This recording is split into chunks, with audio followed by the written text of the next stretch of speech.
Hi, it's Counselor Colliver. I wanted to take some time today and read you a really good story. The story is from the Book of Virtues by William J. Bennett. And this particular story is called The King and His Hawk, and this story is retold by James Baldwin. It doesn't have any pictures in this particular story, but listen closely and your imagination will give you the best pictures of all. Okay? The King and His Hawk. Thomas Jefferson gave us simple but effective advice about controlling our temper. Count to 10 before you do anything, and if very angry, count to 100. Those are the words of Thomas Jefferson.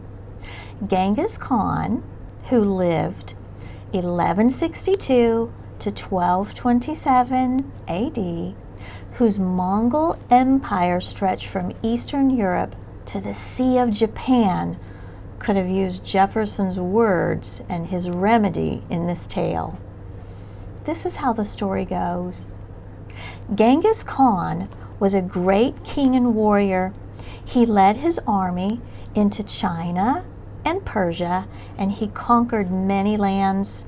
In every country, men told about his daring deeds, and they said that since Alexander the Great, there had been no king like him.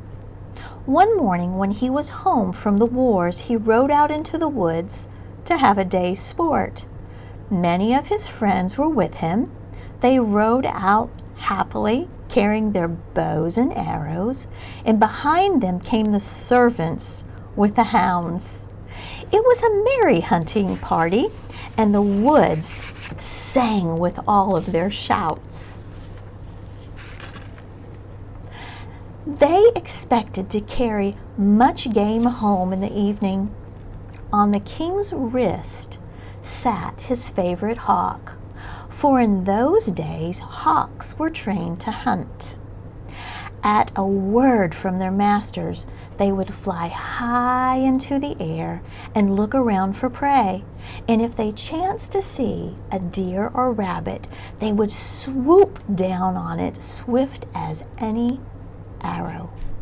All day long, Genghis Khan and his huntsmen rode through the woods, but they did not find as much game as they had expected. And toward evening they started for home. The king had often ridden through the woods, and he knew all of the paths. So while the rest of the party took the nearest way, he went by a longer road through a valley between two mountains. The day had been warm, and the king was very thirsty. His pet hawk had left his wrist, and he had flown away, and it would be sure to find its way home. The king rode slowly along. He had once seen a spring of clear water near this pathway, if he could only find it now.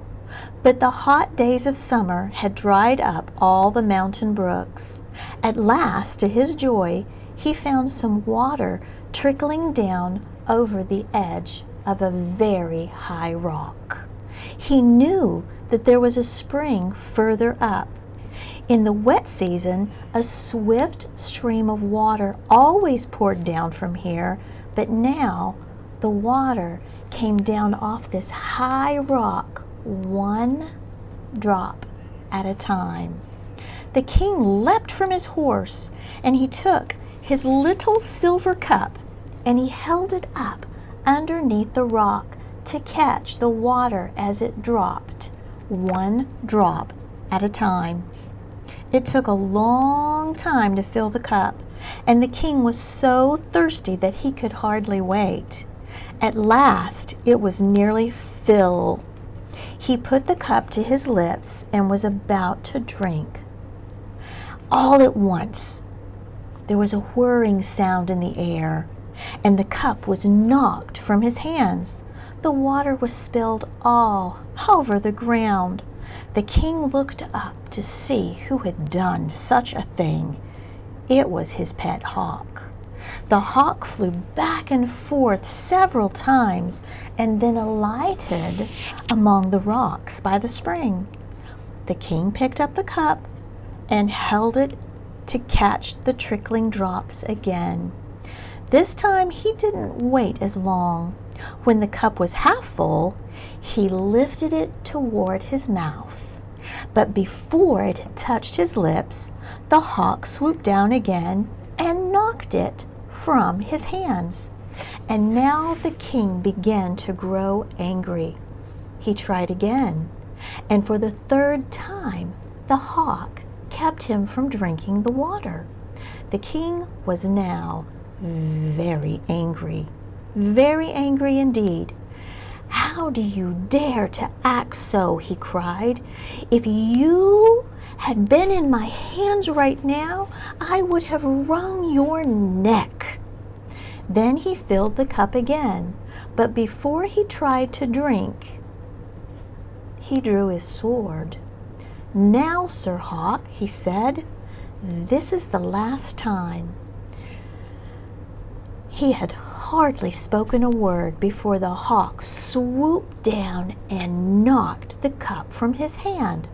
But the king was looking for this to happen, and with a quick sweep of the sword, he struck the bird as it passed. The next moment the poor hawk lay bleeding and dying at the master's feet. "That is what you get for your pains," said Genghis Khan. But when he looked for his cup, he found that it had fallen down between two rocks where he could not reach it. "At any rate, I will have a drink from that spring," he said to himself. And with that, he began to climb the steep bank to the place from which the water trickled from high up. It was hard work, and the higher he climbed, the thirstier he became. At last, he reached the place. There indeed was a pool of water, but what was that lying in the pool and almost filling it? It was a huge, dead snake of the most poisonous kind. The king stopped. He forgot his thirst. He thought only of the poor dead bird lying on the ground beneath him. "The hawk saved my life," he cried. "And how did I repay him? He was my best friend, and I have killed him." He clambered back down the bank, and he took the bird up ever so gently and laid it inside his hunting bag. Then he mounted his horse and he rode swiftly home, and he said to himself, "I have learned a sad lesson today, and that is never to do anything in anger." That's a very good story, and it was a painful lesson that the king Genghis Khan learned. We must also learn that anger is a feeling, and our feelings must be controlled by our mind. Anger is a very powerful feeling, and in a moment, without even thinking about it, we can say something that can hurt a friend or damage a friendship. We might use our hands or our feet to push or hurt or kick someone when we're angry. Anger is a destructive emotion. Anger is a feeling. We all have it. But we have to learn to let our mind control our temper. Anger lets us know that we don't like something, but we have to weigh very carefully what that is and how we will react. Until next time, think through what makes you angry before you act.